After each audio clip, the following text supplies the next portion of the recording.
सबसे पहले 140 करोड़ जनसंख्या वाला हमारा देश भारत 22 जनवरी का बेसब्री से इंतजार कर रहा है।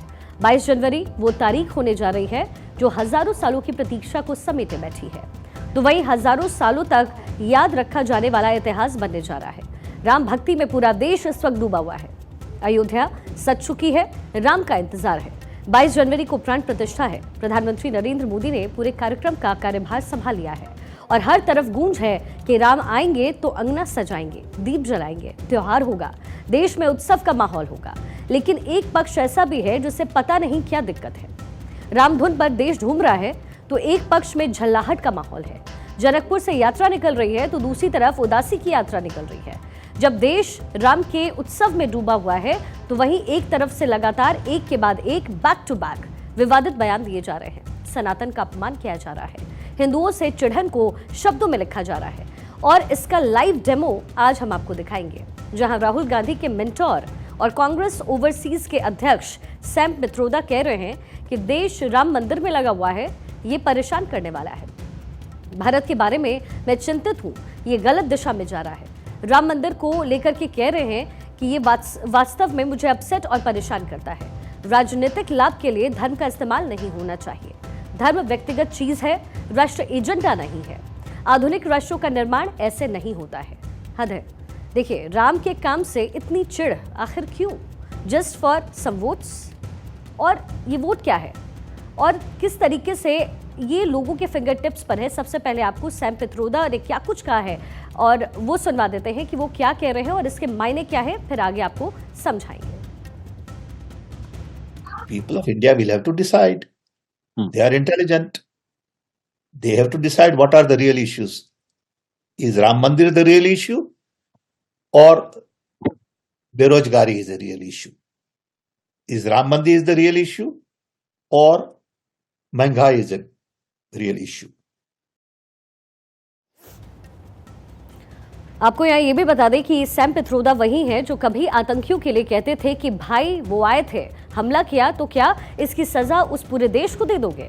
तो कभी बोलते थे कि 1984 में जो कुछ हुआ, मतलब जो सिख विरोधी दंगे हुए उनको भूल जाओ, जो हुआ सो हुआ। याद रखिएगा, जहां दिल्ली की सड़कों पर हजारों सिखों की हत्या हुई, वहां के लिए बोला था जो हुआ सो हुआ। और अब राम मंदिर से दिक्कत है। कांग्रेस ओवरसीज के अध्यक्ष सैम पित्रोदा की अगर आप ब्रेन मैपिंग करते हैं तो आपको वहां पर विवादित विचार ही मिलेंगे, प्रचुर मात्रा में मिलेंगे। पहले आप सैम पित्रोदा के पूर्व बयानों को भी सुन लीजिए। Don't think so. This also another lie. बोल दिया ना, आप तो झूठ बोलते ही रहते हैं रोज यार। आज हमारे पे झूठ बोला, कल आप पे झूठ बोला और आप लोग झूठ प्रमोट करते रहते हैं। अब क्या है 84 का? बात तो करिए, आपने क्या किया 5 साल में, उसकी बात करिए। 84 में हुआ तो हुआ, आपने क्या किया? That's not how you deal with world. Okay?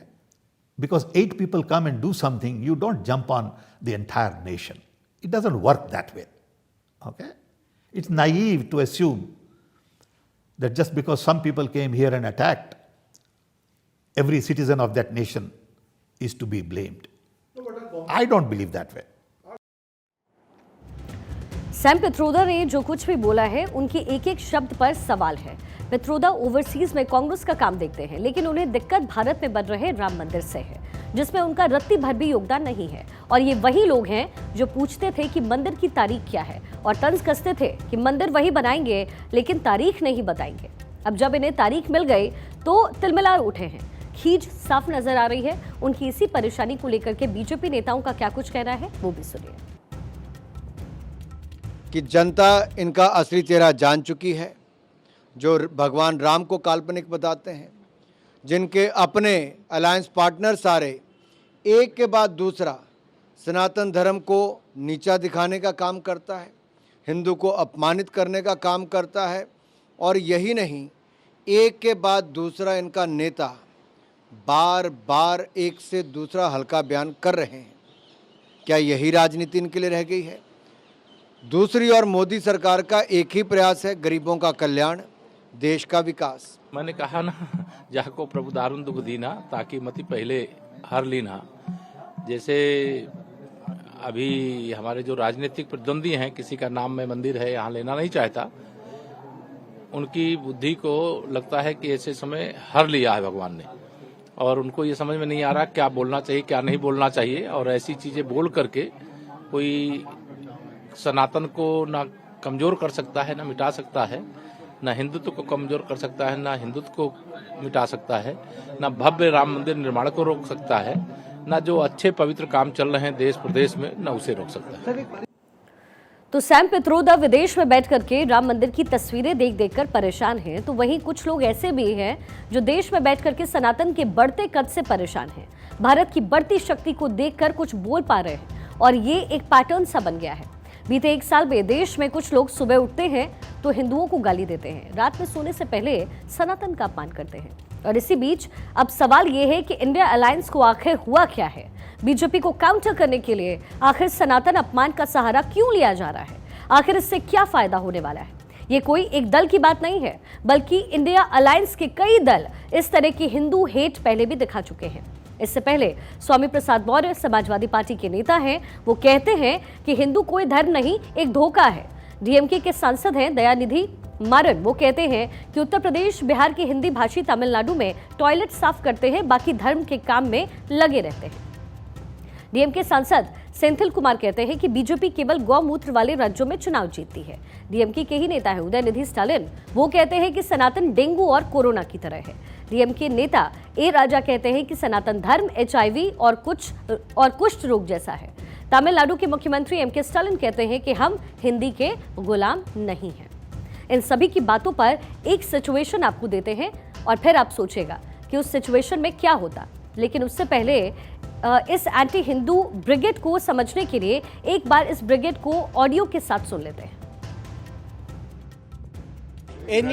Any religion that does not promote equality, any religion that does not ensure that you have the dignity of being a human being is not a religion according to me.